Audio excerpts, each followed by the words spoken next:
If Eid Day is about prayers, new clothes, and hugging your grandma, then the day after Eid is where the true test begins. The test of stomach capacity, social stamina, and pretending to remember distant relatives or neighbor names.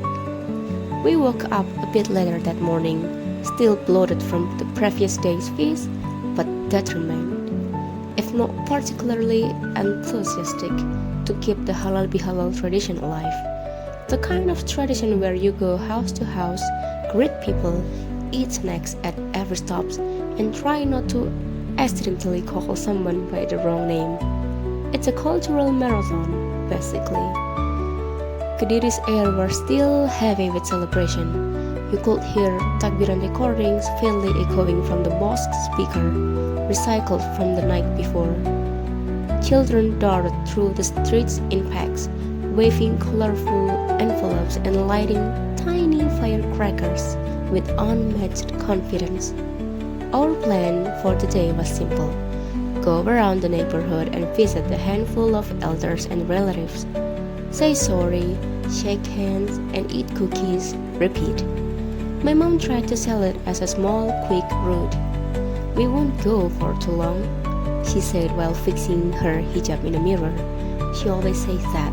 It's never true. I said, and double-checked my outfit in the hallway mirror. I had chosen something loose and airy, fully aware I'd be sweating by the third house. My youngest brother already had chocolate on the sleeve of his clothes before we even left. Classic.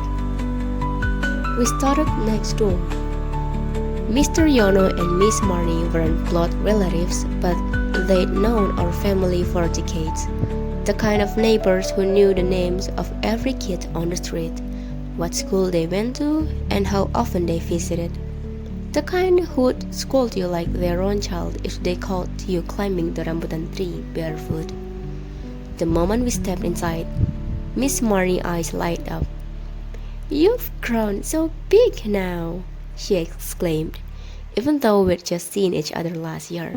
Her tone made it sound like I'd somehow aged 10 years and grown white hair. She disappeared into the kitchen and returned carrying a large tray like it was a ceremonial offering. Small cups of iced tea, a jar of nastar, kastengel, and semprit, arranged like tiny edible jewels. I smiled and took one of everything. I told myself I'd pace it out, but nostalgia had hands and it shoved semprit into my mouth faster than I could blink. We sat and chatted for 20 minutes, mostly polite small talk. The cookies were delicious, especially the semprit that melted like a cream. I almost reached for a second helping, but then I remembered this is only the house number 1. The semprit was dangerously good. It buttery and light, and it betrayed me into thinking, just one more. I almost reached for a second round, but we still had a full list of houses to visit, and this was the only appetizer. We smiled, thanked her too many times, and shuffled back into the heat, stomachs a little heavier. My brother leaned over and muttered, "I think I already reached my polite neck limit." "Same," I whispered. We headed 2 houses down to an aunt, the kind you'll call aunt, but can't quite explain how you're actually related. She welcomed us with the same energy as a new anchor. Her smile was photo-ready, her outfit perfectly color-coordinated, and her living room spotless.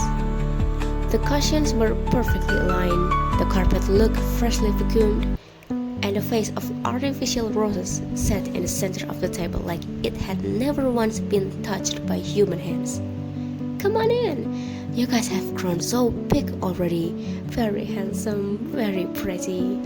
She greeted us with that fast, enthusiastic tone that made you smile automatically, even if you weren't fully awake. We sat down and were instantly greeted by another tray of cookies, this time with a new lineup: layered cake slices, putri salju, and a suspiciously tall stack of wafer rolls. I barely finished chewing the cookie from the last house, but social contracts demanded I eat more. My mom and her started chatting right away, and that overly polite, slightly rehearsed screams don't fall into when they haven't spoken in a while, but feel obligated to act close. Meanwhile, I tried to quietly sip the syrupy pink drink she poured for us. It was sweet enough to qualify as dessert.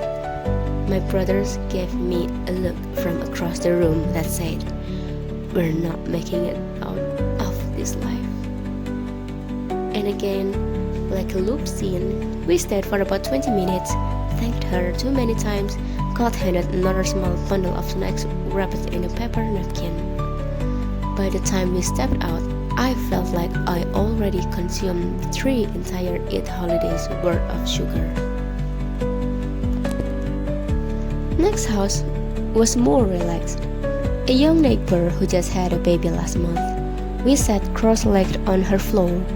The cool tiles welcome change from stiff living room chairs. She apologized for not having much prepared, so that not much still included cassava chips, pillows, and a large container of UB candy that looked like it had some streak from a wholesale store. I didn't even like those gummy that much. They were too chewy and tasted like artificial fruit dipped in a sugar syrup. But I ate few anyways, out of politeness, chewing thoughtfully while nodding along the baby talk around me. Her baby was adorable though, a tiny thing wrapped in a pastel blue onesie with a fuzzy patch of hair on his head and a habit of laughing at nothing. His toothless grin made everything feel a little softer, even the UB. "You want to hold him?" she asked, cradling him in her arms like a bro. I instinctively shrunk into myself. Maybe later," I replied, already imagining myself dropping him by accident and causing an Eid tragedy. My mom, on the other hand, was quick to take him and coo in the high-pitched baby voice she rarely used at home. We only stayed around 10 minutes, which felt mercifully short, but as we stepped out, I blinked in the sunlight and realized I no longer remember how many houses we had visited. Was that house number 3? 4? My mom, however, moved with purpose. She had that precision of a seasoned general, her hijab slightly askew from movement, but her mission unwavering. She leaned toward us and whispered, "Next, to the old man across the street. It's the last one for today. Are you guys happy?" Me and my brothers smiled happily. "Very much so," the youngest one exclaimed. This one was quiet.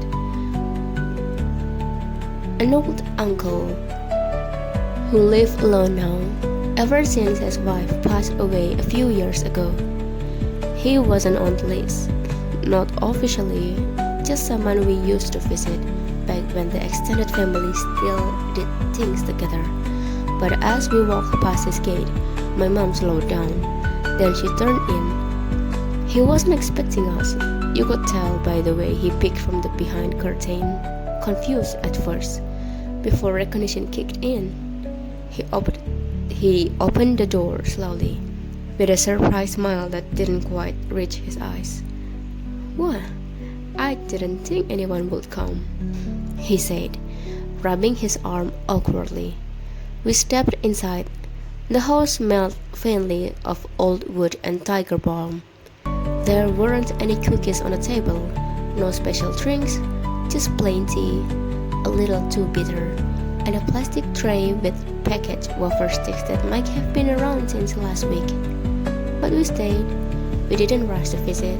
We talked about nothing and everything. Let him ramble about the old days when the house was full of laughter and people, when his wife would yell from the kitchen for someone to stir the opal, when kids ran barefoot in the yard and someone always ended up crying. My mom smiled and nodded along. She didn't say much, just let him talk. And I think in that quiet living room, with lukewarm tea and expired wafers, we were reminded of something simple and heavy, that it isn't always about the perfect clothes or the big meals or the Instagram worthy group photo. Sometimes it's just about showing up.